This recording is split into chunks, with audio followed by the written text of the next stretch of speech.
how do you balance Pampered Chef with your kids and your family life? You know, Lisa, I like you. I started when my kids were little. I had a kindergartner, a first grader, and a brand new baby. In fact, I signed my contract when I was pregnant with my third child. And so for me, I had to realize what the benefits were for my family and what the benefits were for myself. And when I realized it was worth it, I looked for solutions instead of excuses. And so the big thing was, my husband's a pilot, he's gone a lot. You know, I jokingly say, pilot is gone. That's just like, they can't work unless they're up in the air, and they're just not home.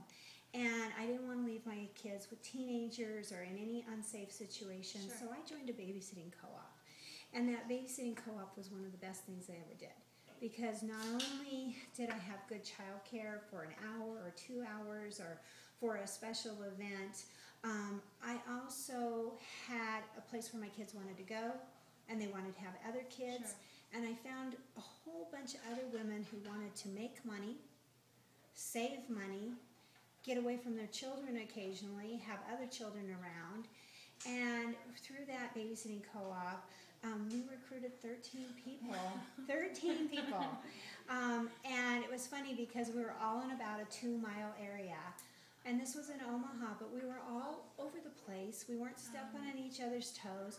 People think that, you know, if they do a show for one neighbor, that the next neighbor is going to have the exact same friends, or husband's going to work at the same place, that they go to the same church, they have the same relatives. And that's just not the case. You know, people have a diversified friend group. You know, and that doesn't mean I don't like to spread out my shows and my bookings from shows. I do. But we found that we could have 20 people in a 2-mile radius and all have plenty of business if we wanted the business and if we were willing to do follow-up and get. So what I found with my kids is that I had to have a special box of material that only came out when I was on the phone. We called it the Phone Time Was Fun Time.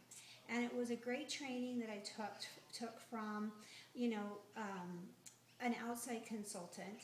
And she was introduced to us at a national conference. And I went home and I put a Game Boy in there for my older child. I put some special dog clothes and some coloring books. And then I put a couple of videotapes for my baby that I knew he would like, and it used to be Barney. So we had a box where my kids actually would come to me and say, Mom, are you going to get on the phone today? Because they wanted their special toys. And that was more incentive for you.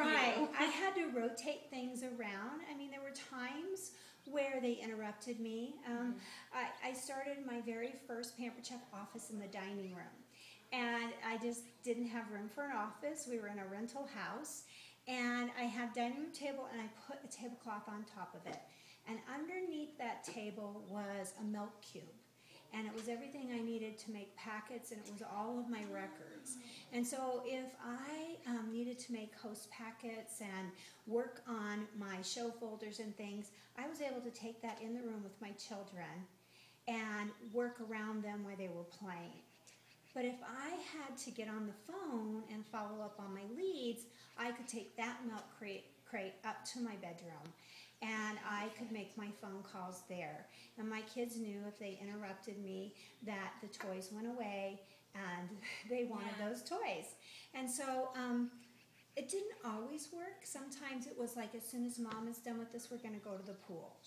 And those same wonderful women that were in the babysitting co-op in my neighborhood, we used to take our cell phones with us to the pools with our kids, and we would sit there while our kids were playing, and we had a designated mom watching.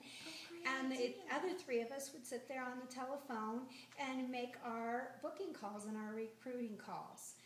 And so it was wonderful. And the other thing too that was balancing is a couple of us were walking and exercise partners. And what happened with that is that we would set goals together, and then the next time we'd walk, we'd check up on each other. How did you do? And I think accountability is really important. And sometimes that accountability was about balance. You know, did you really take a day off yesterday? Did you stop thinking about Pampered Chef all the time? Because when you really get it going, it can be very, very exciting. And we do this for our families. We've got to keep those priorities straight. So I think where there's a will, there's a way. And one of the most important things I used to do is I would write down my 3 burning questions, things that I needed to handle, like voicemail, interrupting, an answering machine, how do I handle the cell phone bill, things that were a problem in my business, years ago. And when I went to national conference, I would stand in line and I'd ask people, what do you do about this? What do you do about that? And I would get questions answered, and all of us are smarter than one of us. Sure. And I would come home and I would implement those. And so it was really, really an easy way to get the answers. I hope everybody's going to go to fall launch, Yes. and they're going to take their burning questions. Maybe it's how do you get bookings, or how do you get all the information in the show? How do you not stay there all night? Are you Right. doing 1 recipe? Are you doing 2? Whatever is their burning questions, I hope that they're going to go to a national conference, a national leadership, a regional, whatever it is, and get the answers to those questions.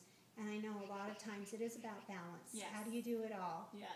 And sometimes we just kind of have to shift our focuses, and I think praying about it is really Oh, important too. absolutely.